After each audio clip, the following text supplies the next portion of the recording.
below zero hits us in life. Built for the cold, you say that ain't right. Too cold for the average Joe, just right for those who hear the show. In the image of greatness you were made, but taught by the world to be played. A new generation, we're building, no victims, we're creating. Them haters, keep hating, cause Gen Zero, we blazing. Hey, welcome to another episode of the Built for the Cold podcast. I'm Joe. This is Shawn. I'm excited to have him as a guest today. Remember, this podcast was built because if it's too cold for the average Joe, as far as life experience, challenges, everything, it's just right for me, for Shawn, and the listeners of this show. So I'm going to have Shawn speak to his background, more importantly, what he's been able to overcome. But remember, we talk about the D's in life. It could be death, divorce, debt, despair, doubt, you name it. The biggest D is the devil, and he's trying to unseat your belief in yourself that you're actually built for a greater purpose. And we're learning how to go through those D's without blaming the God. So Shawn, go ahead and take it away. Introduce yourself. And I'm excited to have you here. Oh, brother, that was fire. I've never heard anybody say something quite like that, man. I'm glad to be here. Honored, Joe. Man, I impressed the mindset monster, man. That's a different one today. I love it, brother. I love it. I remember when I first met you, I was watching you from Atlanta on stage, and I was just so impressed with what you were building.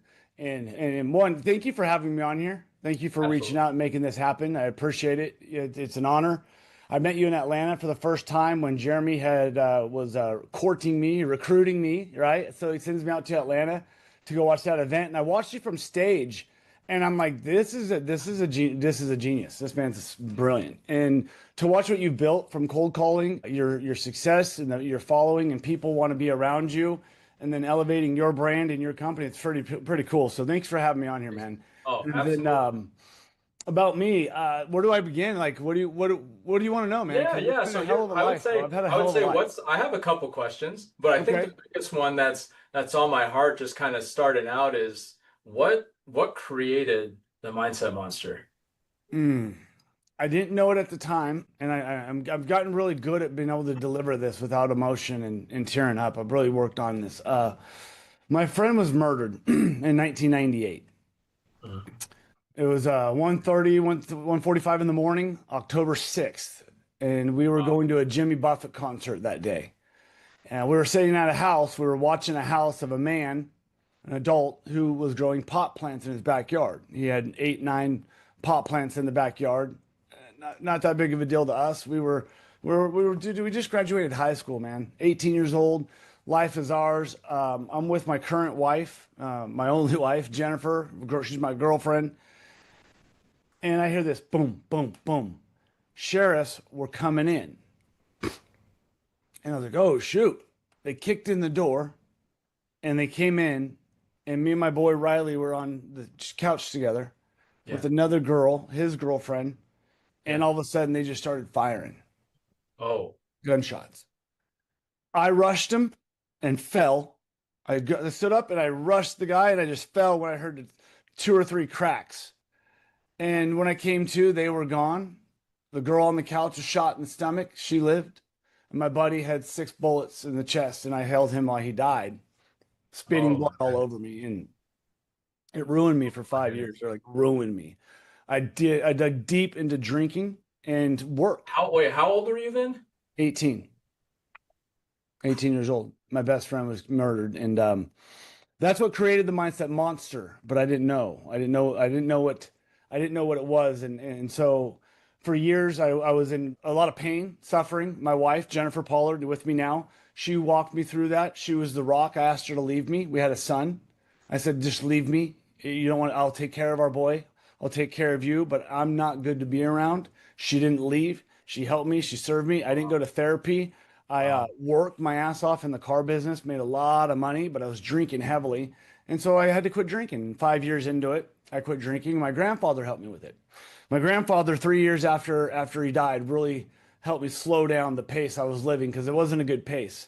Not only that, but about a year after Riley was murdered, because we were going to court and trying to find these guys, right? We're going to trial. And I found one of the guys that did it, one of the gangbangers, and I found him. I followed him to a house party. And I put a hoodie on and I snuck in and I cornered him in a bathroom and I pistol whipped him with a 9mm gun. He fell to the ground and I shoved it in his mouth, knocking out his teeth, and I was going to blow his head off. And I didn't do it. I'm not an executioner. I didn't take that man's life. But I remember seeing in his eyes, the fear he had in his eyes is the fear I see in people's eyes when they're not living to their full potential nowadays. Dang. And that's what brought out the mindset monster, is the culmination of that life, stopping to drinking. Then I went on a tear, Joe. I went on a tear, cleaned up my life. My grandfather, 3 years after Riley died, and I'm still a mess, and I'm dark, and I'm cynical, and I almost killed this man. And I take off running. I didn't pull the trigger. My grandfather takes me to the funeral, the graveyard where Riley's buried, and he says, "Get out of the truck." And he gets out of the truck, and I walk to the grave over where Riley's grave. He grabs 2 shovels, and he throws them over to the next plot, right next to where Riley's buried. Yeah. And he says, "Start fucking digging." I'm like, "What are you talking about, man?" He goes, "That's where you're going to be, son, if you don't knock it off. You're supposed to live for his name. He shouldn't die in vain. You have to find a calling to serve Riley. Help people that have gone through this. Help people that have gone through this life and help them serve. And then all of a sudden your boy Riley won't die in vain." I didn't know what to do with that, man. Well, I backed down on the drinking. I got serious about work, and I went to war for 10 years, and I became a general manager of a BMW dealership, and I was printing money with my wife, man. Now we got 3 kids. Life is good. I'm still sad. I'm still not the same goofy all-American state championship wrestler that I once was, but I'm getting better. Right? I'm living. So I thought. 34 years old, my son almost dies. My baby boy, 10 years old, my youngest child, has a heart condition. And he has to have a heart surgery. He has to have another heart surgery. He gets a really bad infection, and he's a miracle child because of the way the tubing or the plumbing in the heart is wired. Yeah. Encoded. He shouldn't be here after the first heart surgery when they closed him up. We got a miracle child, and now he's 6'2". He's a monster kid. He's a great kid, and I love him to death, and he's doing great. He was 10 years old. He was 10 years old, yeah. And what happened is that at 10 years old, that suppression of Riley dying came to life. I was dreaming about my son dying and Riley dying when my son was going through the heart surgeries at the same time. I took this dealership from $30 million to $125 million in 5 years as the general manager of this BMW store in California, and the pressure setting in and the stress, and I'm freaking out, dude, and I'm drinking heavily again, and I can't be drinking. I know this is not a good path, and my buddy comes up to me in the car dealership and goes, "Here, Shawn, I'm a general manager. I wear $3,000 suits every day. I'm really proud of what I built." The guy goes, "Here you go, take this little pill." Little blue pill is what he gave me. Never touched this shit before. Never did cocaine a day in my life. 34 years old, he gives me a little blue pill called Oxycontin. And for 5 years, I became a drug addict. Boom. It eliminated the fear and the pain and the stress of my life. And I dove into it. I swan dove into it. And I didn't have to drink as much because I was taking pills. But then that wasn't enough. And then it was cocaine. And then it was gambling. And I lost myself, man, for 5 years. From 34 to 39, I lost myself. $795,000 I spent on coke and gambling. My wife didn't know until about the last year of it. And she said, "You got to stop." The general manager of my dealership, or the owner of my dealership, fires me. And I'm a mess, man. I'm 39 years old, and I don't have an identity. I don't know who I am. I don't know what I'm supposed to be doing. And my wife leaves. She wants to divorce now because I'm not listening to her. And she's walking out of the house, Joe. And I go, "What do you want from me?" I'm still, even though I got fired from the GM job, making about almost 500, less than 500 grand, I'm still making 290 grand at another dealership. Still got the house, the cars, the boats, the life, the style. And I'm doing cocaine here and there, popping pills. I'm skinny, but I'm still winning. I'm still winning in my mind. That's what I'm thinking, man. And my wife goes, "I'm out of here. I can't do this. I gave you a warning." I said, "Okay, just give me some time." That night, my daughter comes up to me and goes, "Daddy," she's 16. "We need you to leave and go get help." And I told her, "Don't you ever talk to me like that. You don't know what you're talking about, young lady. Mind your business." The next day, my wife says, "I'm done, Shawn." And she's walking out of the house with my children. And I said, "What do you want from me, Jennifer?" I slammed the door. I put my hand out like this. I stopped the door. I was like, "What do you want from me, Jennifer?" She whips around fast, man, and in my face and goes, "I want you to be the fucking man I married. What happened to you? I need you to find yourself. You're sick. Your son's healthy." And those combination of words after she left, I detoxed by myself off of pills for a month.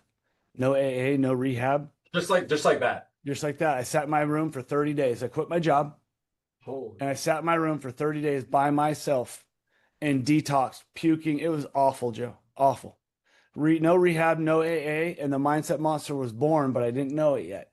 And I call my wife when I'm done and I'm rehabbed and I'm good. I said, "One more chance, baby. One more chance. Just one more chance. You give me one more chance." I'm groveling at this point, praying, "One more chance. I promise you I will not let you down." Yeah. And I went to war. Mind, body, spirituality, health, wealth, Oh, finances, everything. I went to war. I was 9 months sober and I came across a man that was starting a sales training company out of Oklahoma. And he had 800 subscribers on YouTube, no Instagram, no LinkedIn. you're 40 right now? Just to sort of I'm on the 39. time frame. You're 39 this time. Okay. Yeah, 39. And I reached out to this man, and he was great, man. He was awesome. This is the greatest sales trainer I've ever heard of. He was amazing the way he moved, even in 29. This is November of October 2019. Hmm. And I'm like, this guy's great. This guy's the next it. This guy, I've never seen someone train in car sales like this. And I'm a car guy. I'm like, this guy's amazing.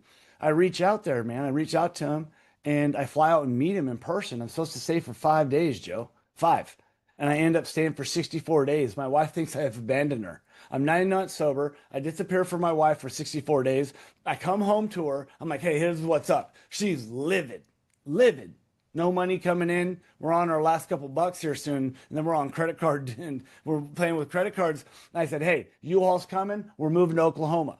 She goes, "Whoa, whoa, whoa!" Now think about this. I have one kid that's out of the house and 2 children in school. And Oh she my goes, "Whoa, goodness. whoa, whoa, hold on. We need to talk about this, baby." I said, "We just fucking did. Get in the U-Haul when it comes, or stay. I'm going." And then you know what that 5 years and 3 month path led to? One of the coolest builds of a sales trading company the world's probably ever seen. And then I moved on because it was time for me to go find myself. And that's when the Mindset Monster was born. So that's basically from 1998 to Wow. 2019.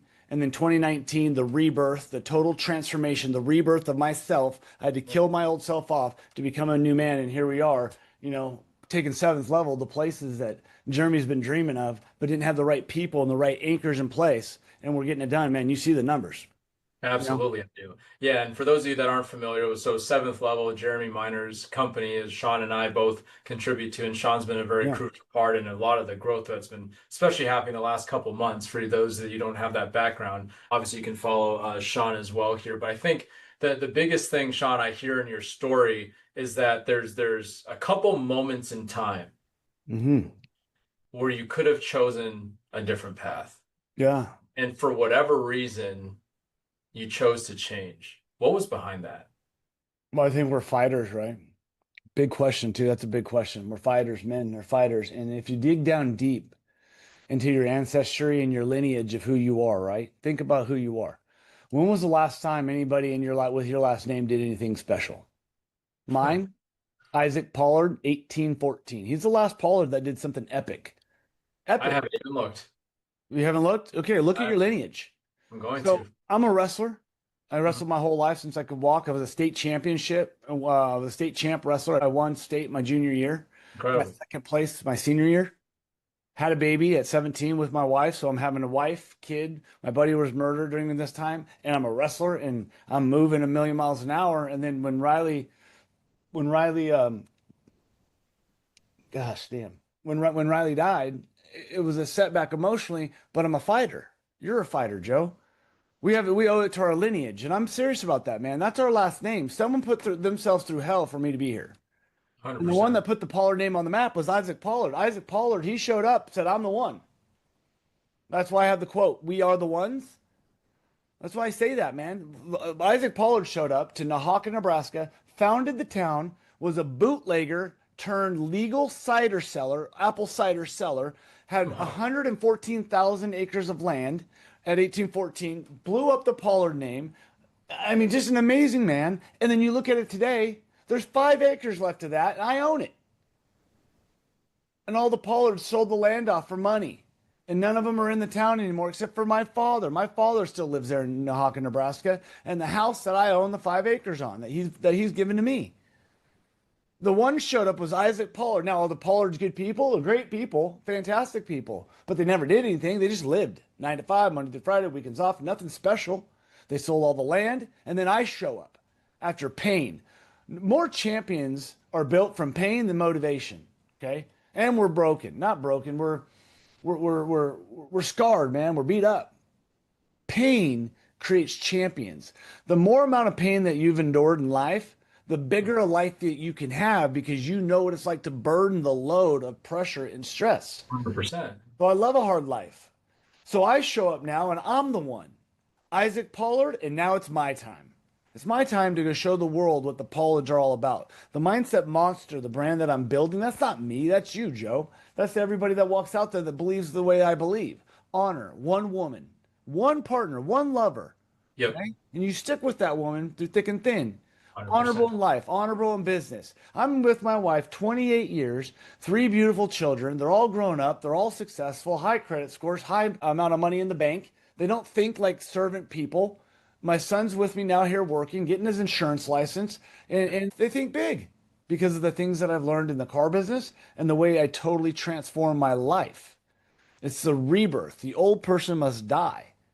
And so now the one shows up. I'm here. I'm here with you. We met, and now we're brothers because we align and we think the same way. Every time we speak, Joe, we have great information. And then I learned a bunch of shit about the back end because I decided that I'm great in sales, but I don't know the back end operations of companies. And I started to master that. And that was the purpose of why I'm here, to master the back end of an operation so I can lift the company, serve people and change the way that they view the model of the world, roll Yep. with Jeremy, protect Jeremy, and let's go. When I got here, Joe, you remember when I got here 7 months ago? I hated it. I hated coming to work here. Every fucking day was awful for 4 months. And I almost quit. And you know what my wife said, Joe? Hmm. My wife said, Shawn, you're not quitting on Jeremy. You're going to stick it out. You're going to take this company over and you're here to protect him. I know it in my heart, baby. This is where we're supposed to be. I'm like, son of a bitch. It's that woman's I want to leave. intuition, man. I had That's a another real badass thing. offer, man. And I'm dealing with these people that were here before that are all for themselves. They're driving the company the direction that they want them to go because of their egos, not Jeremy's vision. And then I show up, got rid of all of them, got rid of the board, everything. Now I'm on the board with Jeremy and 2 other people, and we're Yep. doing the man's vision. We're following Jeremy's vision. We're protecting him. We have his back. We're big allies. The Mindset Monster movement, the group of men and women that believe in their spirituality, their faith, relationships, wealth, and mindset. Those 5 have to be congruent, and you're an honorable man in your community. So you pick your zip code, you pick your last name, what religion are you, stamp the mindset mantra behind it, the movement of people and the way we live, and let's go. I can go to any state in 16 different countries that I'm aware of and know my people, the mindset monsters, are there, and I have a place to stay. That's what That's I built on the side for 7 years. And I'm going to continue doing it until it's a Tony Robbins bigger movement. I'm going to roll with Jeremy. I'm going to roll with you. I told you the coach's corner, the thing we're building where you guys are going to get $3,000 an hour. It's there. It's here. It's real. Yep. Why Oh, wouldn't you want to I learn believe from it. me at And that rate? obviously grateful for it financially for myself. But I think that Yeah. the biggest thing that I'm thinking, like, even because the money's great, and I think also the fact that I know you've made a lot of money, not just once, not just twice, multiple times. You have the beautiful family, wife, kids. Like a lot of people, Shawn, will look up to you and be like, man, like he has everything. What continues to drive him? Especially people who are a little like younger than us. They're like, but they don't see what was built. They don't see what was built when you had the opportunity to take that guy's life. You chose not to. And that's one Yeah. of the biggest things that sticks out to me about your story is like that same face is the face so many people we walk around all the time have. Because I Yeah. feel a lot of people, unfortunately, kind of went through college, maybe they got married or kind of whatever, had their first kid, then everyone dies in their 20s and they wait another 50, 60, 70 years to get buried because Yes. they're just going through the motions. And you said that, and when because I haven't had that type of experience. But living through your experience and only imagining the kind of anger you would have wanting to get back at this guy, and you Yeah, chose not to, like that's scary. The fact that that's the same face a lot of people, it's like almost like half the world's, most of the world's zombies. I see it every day. How do we fix it? In your See it mind, every that's day. what seems to drive. Unfortunately, how do we fix it? It's a really good question. Unfortunately, men most likely have to have a forced change, which is hitting rock bottom and even further before they go, help. Okay, I submit, I surrender. I don't know what to do, but I'm ready to do something different. Most men have to go that path because they have to force change, which is on your way down. You go, oh shit, we're stopped. I'm going to force this change and I'm going to flip it. Okay, most men have to go to rock bottom and then they become aware. And once they become aware, they raise their hand, the ego goes away, and they're like, okay, I need help. I'm ready to do anything I can, Shawn. That man is dangerous. I can take him fast. So forced changes most likely have to happen, or you have an awareness in life. And I ask men, how often are you having sex? If it's not enough, then you have an issue. You need to fix it because women are driven by passion. They are passionate people. Women need to feel, I told you this, women need to feel like they are what, Joe? Needed. Needed. If you're not giving them sex and It's you're not, stuck with me since you told me that last week. It has been in the back of my head. yeah, needed. Women need to feel needed. If my wife doesn't feel needed, I could drive her to lonely. And if you drive her to lonely and she doesn't feel needed by you, that's why women cheat. They have to emotionally drive themselves almost insane to cheat. Most women, they're not coded biologically to cheat. Men, we don't care. We are not emotionally attached to having sex with random women all the time. We don't give a shit. That's unfortunately our code. Women are. For them to cheat on a husband, they were driven emotionally. They're lonely. They don't feel needed. Now, I'm not saying any of it's okay, but it is different. Yeah. And I almost took my wife to that extreme. And so to change, you have to look at somebody that you want to model maybe. Maybe you got to be aware of it and see that, hey, this is not how it's supposed to be. We're in the greatest era of humanity with AI and technology. Our phone right here, this thing right here, this is a supercomputer, right?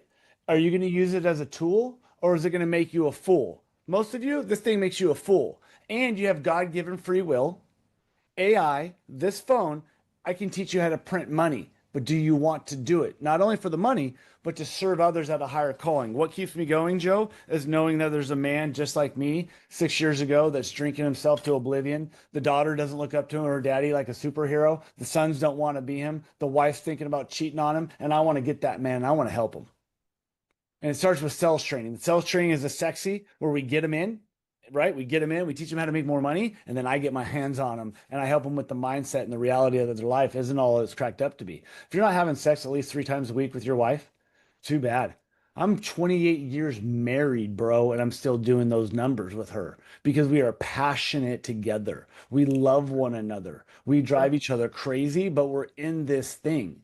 And the vision is so real for me. If I painted out seventh levels vision and where we're going with Jeremy and his vision and mine combined and where we go in 1 year, 2 years, 10, you would be like, holy shit, Shawn, you are nuts. Do you believe that? I believe it, bro. Believe it. Not only $1 billion industry, wait until you see our AI that serves people because fulfillment, I only find it through growth or growth through fulfillment. I only find it through helping other people now. The money doesn't drive me. I don't need money. The money, dude, I haven't looked at a paycheck in probably 2 years. My wife handles that. Yeah. It's the people that say, thank you, Shawn. You changed my life. No, I didn't. But thank you. It means the world to me. You listened and you instilled that into your life.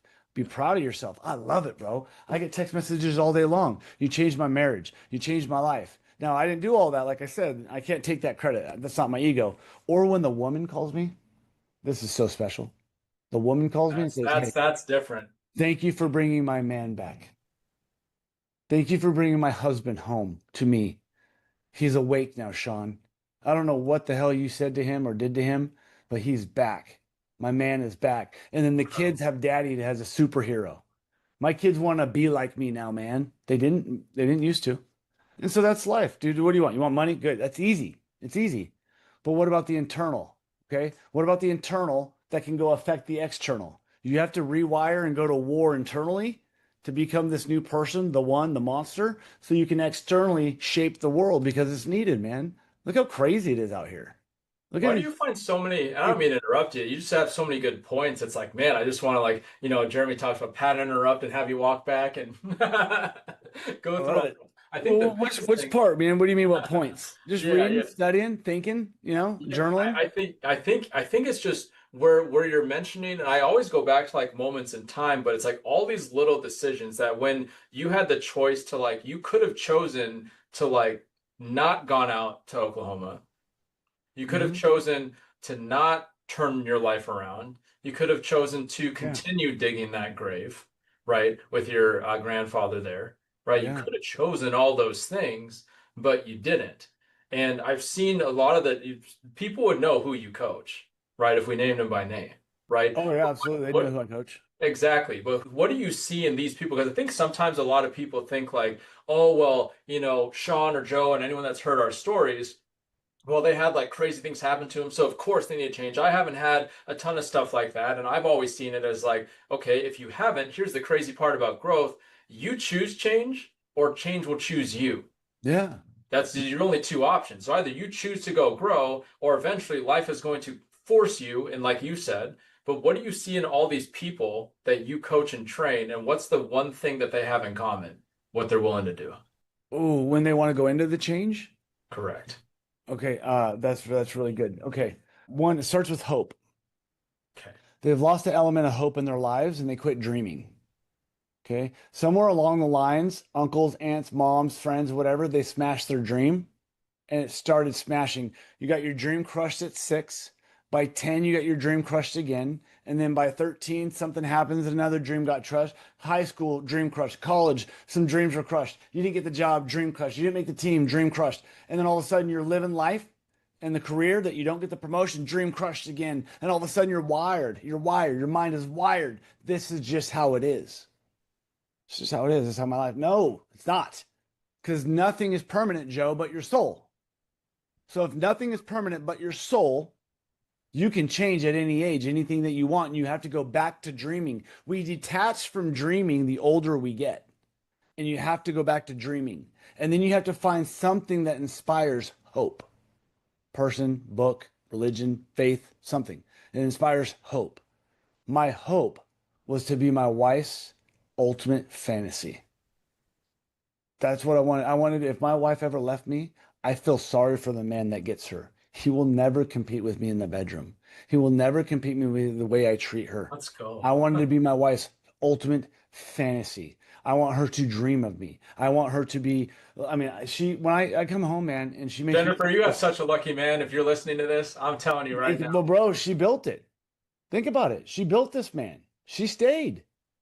She could have taken me for half and took off when I had money, right? Well, I have money. No, we had money, right? A lot of money. Fuck, she could have taken half of that and bounced back in the 90s or 2000s. Yep. And then I lost it all through my drug addiction and this and that. Moved to Oklahoma to build a company, went broke. Car got repoed. We paid back all of our creditors. Now we're back over 700 credit score. The story's real. She could have left when we had money. I have money now. She could leave at any time. She stayed with this monster and she built it. She built me. I built her. We're a service to other. It's one flesh. We don't give a fuck what anybody says about us. Not our parents. No one tells us what to do and deters us from where we're going. And so then you have hope. You start dreaming again. Ooh, now you got a little momentum. Okay. Then you visualize, okay, who do I want to become? And I ask all my coaching students this question: what do you want to be known for when you die? Mm. Start thinking about that and bring it in now. Okay, I want to Those be are known two for different this. things. Some people Mhm, hear what would be become, but known for, that's a mhm, whole different level of like legacy to kind of purpose to, because become is just like, oh, you can become a business person, you can become mhm. whatever, I but want to known become. for is a whole different ballgame. Yeah, I want to be known for something. I want to be, can I become iconic before I die? Could I become a Tony Robbins? I think Tony Robbins is an icon. I think Michael I Jordan, agree. Tom Brady, those people are icons. Can I become iconic? And I don't think a Jordan Belfort is an icon. I don't think Grant Cardone's an icon. I think they're good what they do. I don't agree with them. I think that to be an icon, it's a certain special it factor, right? You toe the line. You admit I'm a liar. I've lied. I am flawed.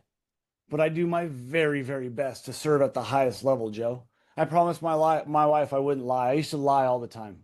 White lie my ass off all the time to get her out of my hair, to make a deal. I would lie about everything. And I promised her in this total transformation process, finding myself again, I wouldn't lie. I catch myself here and then, and you know what I do? I call myself out for it in public right then and there. I'm sorry. I don't know why I did that. I just lied to you. I don't know why I even told you that. Like I do it. It's embarrassing. It's hard. But who am I becoming internally, dude, by doing that? That's the separator, right? And so you stack hope. Now we have a dream, we have the vision, right? We write it down. Who do you want to become? What do you want to be known for when you die? And then understand nothing is permanent but your soul, so you can fix it and change and go any direction you want.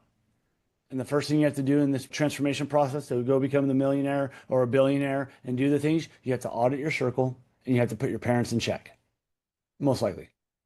A lot of people will because they know you. You're hitting so many things right now. I know I'm a few years younger than you, but I'm like just listening right now. So if I'm kind of like I'm trying everything you're saying because I even have my I'm next honored. question, and that just hit me right there. You got him. It's hard. The ones that are supposed to love you the most, Joe.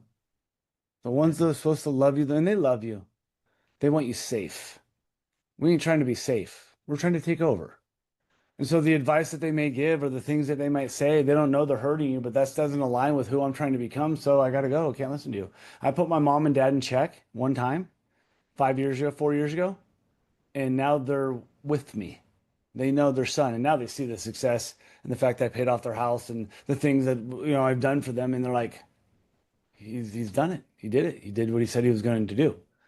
And I started dreaming big. I started dreaming big in 2019 because before that, I was making 480 grand as a GM in the car dealership at a BMW store, wearing three-piece suits every day, driving a $100,000 car. My wife had a $100,000 SUV. They were demos from the dealership that I didn't even have to pay for, man. My life, I thought I had it all until my son got sick, and I drove it into the ground. And now I live with purpose and clarity. I have it all. But I'm just getting warmed up at 45 years old, brother. I just found my identity at 41. I just put the Mindset Monster brand together at 41, and look how many people fly the flag. Look how many people are saving their marriages, changing their lives, bringing people more. There's groups of humans all over the world now that congregate under the Mindset Monster philosophy and mantra. I didn't know it was going to get like this. Dude, I'm honored. And it's open. It's open season. People come to me and say, hey, Shawn, when are you going to build the accessories and all the apparel? Do it yourself. It's your brand, not mine. It's ours. If you want to sell Mindset Monster gear, go make it. I got a guy right now making 10 grand a month selling Mindset Monster gear, and he cuts me $2,000 back. He's doing that.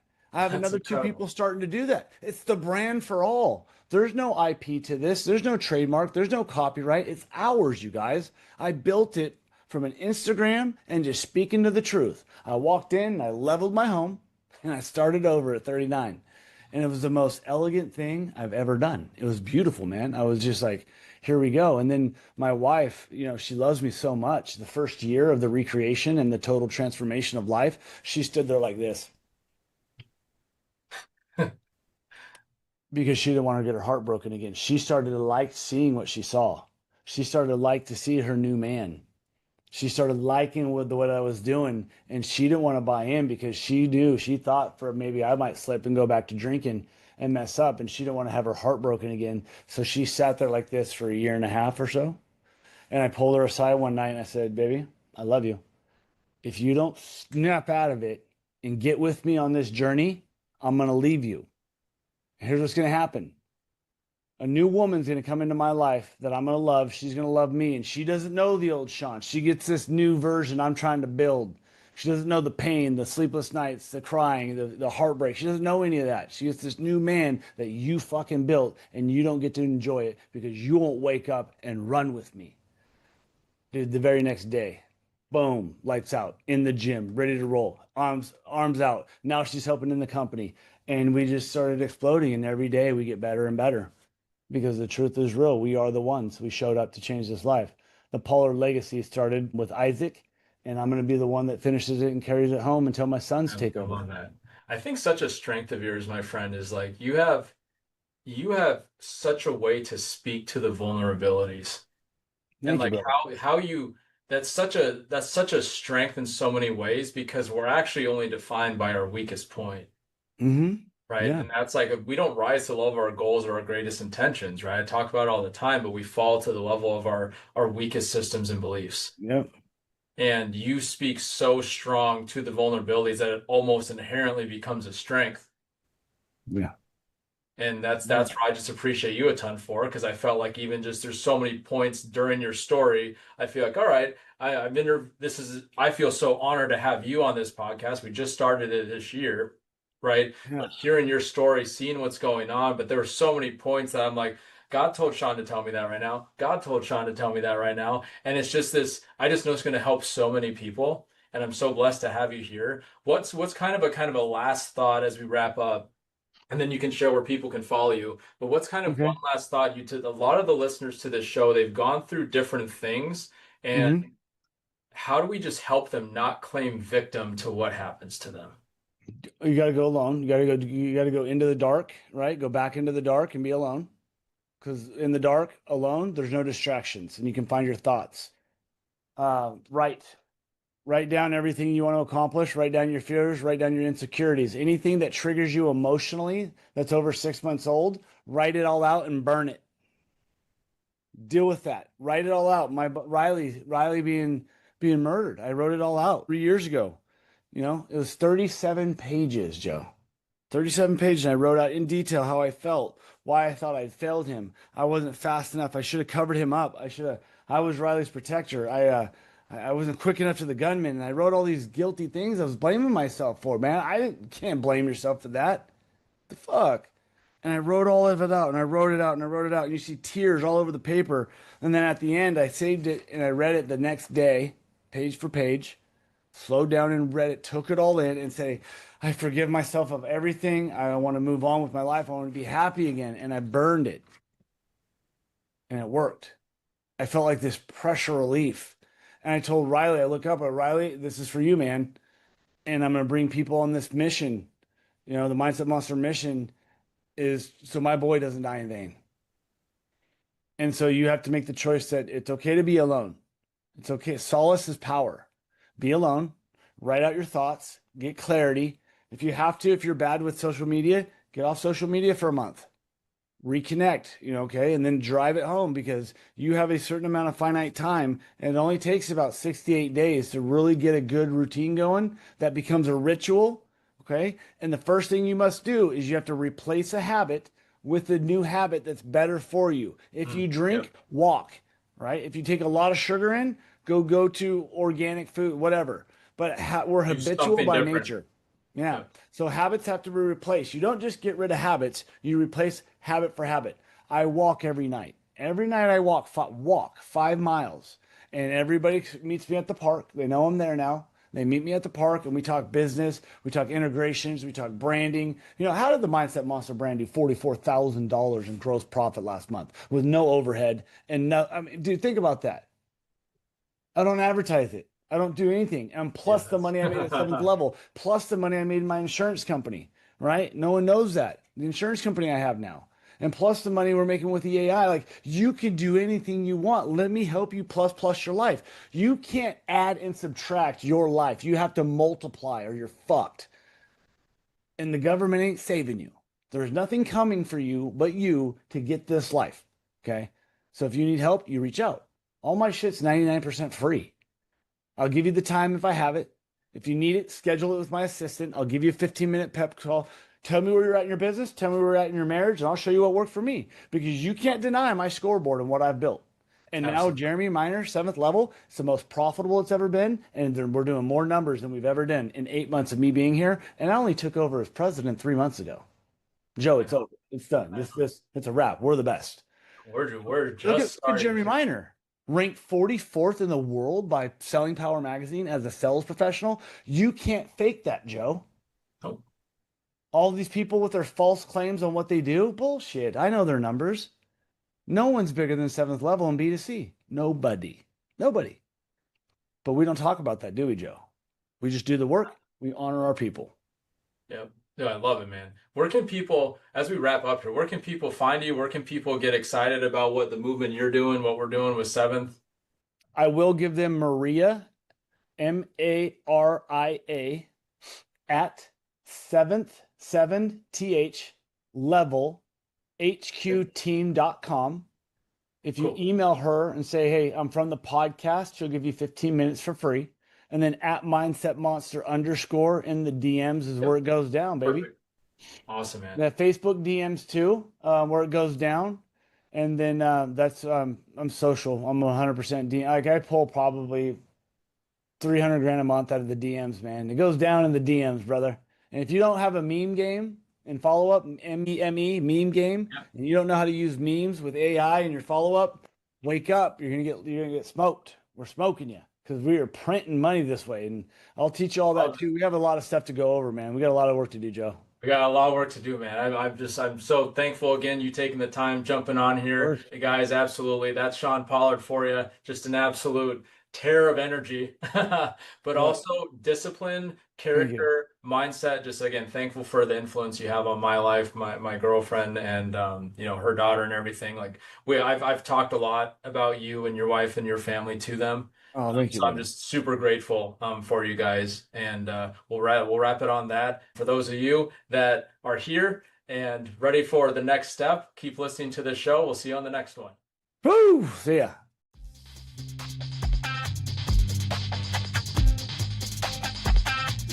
This is where winners learn to be great. Built for the cold, you say? That damn straight. The lessons, the love, the insights from above. Hope you take them and grow, even with another cup of Joe. Thank you for dropping in and listening to the show.